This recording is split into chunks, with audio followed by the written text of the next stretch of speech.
sana kwenye kipindi hiki tena tuzungumze neno la Mungu au tujifundishe kifungu kimoja kwenye Biblia ili tupate maarifa. Neno la Mungu pia unajua linasema hivi ya kwamba watu wangu wanaangamia kwa kukosa maarifa, na maarifa yanapatikana kwa kumcha Mungu, kwa kumwogopa Mungu, na pia kwa kusoma na kujifundisha Biblia au neno takatifu la Mungu. Biblia inasema ya kwamba kwenye kitabu kile cha Mithali ngapi? Mithali 3 mstari ule wa mdogo wa 9.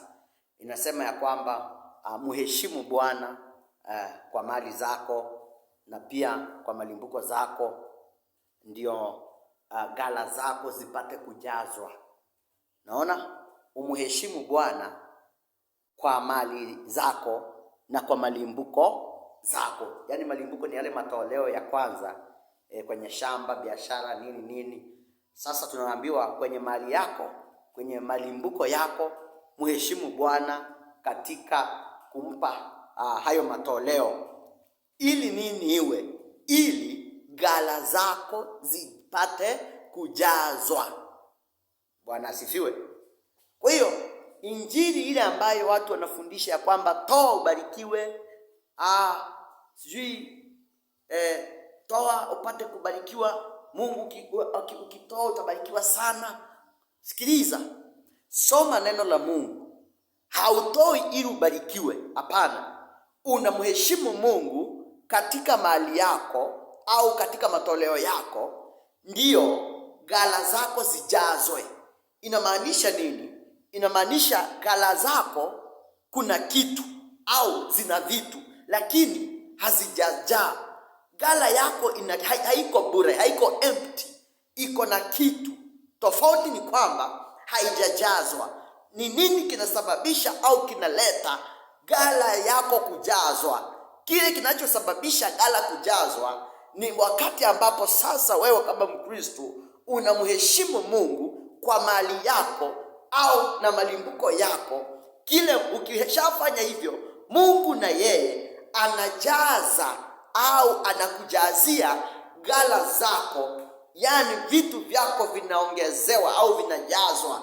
Lakini haimaanishi ya kwamba kabla hujatoa, haimaanishi ya kwamba hauna kitu, ya kwamba sasa ni lazima utoe ndipo upate kitu. Hapana, huwa tayari Mungu ashakupa kitu. Tayari huwa Mungu ameshakubariki na vitu.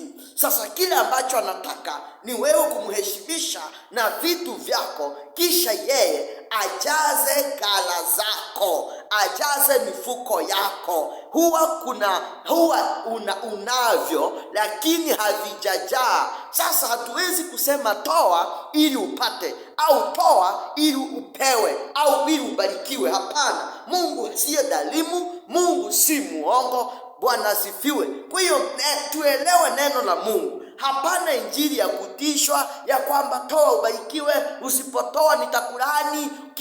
Kimbia na utoroke na watu kama hao. Bwana Yesu asifiwe. Soma neno la Mungu upate kujifundisha Biblia nayo inasemaje kuhusu mambo haya ya kutoa. Angalia katika Yesu kwa mfano.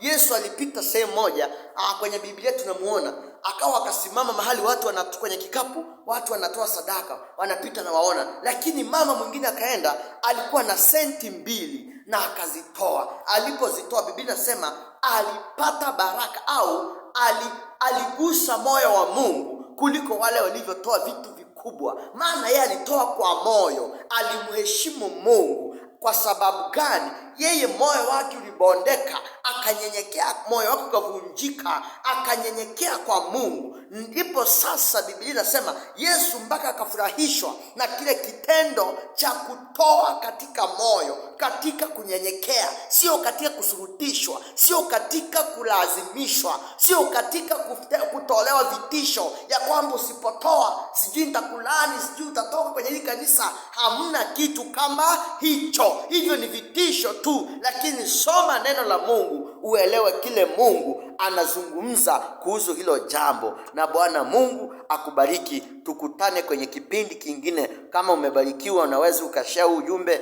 au pia comment pale nikapata comment yako, na Mungu atakubariki. zaidi na zaidi. Amina.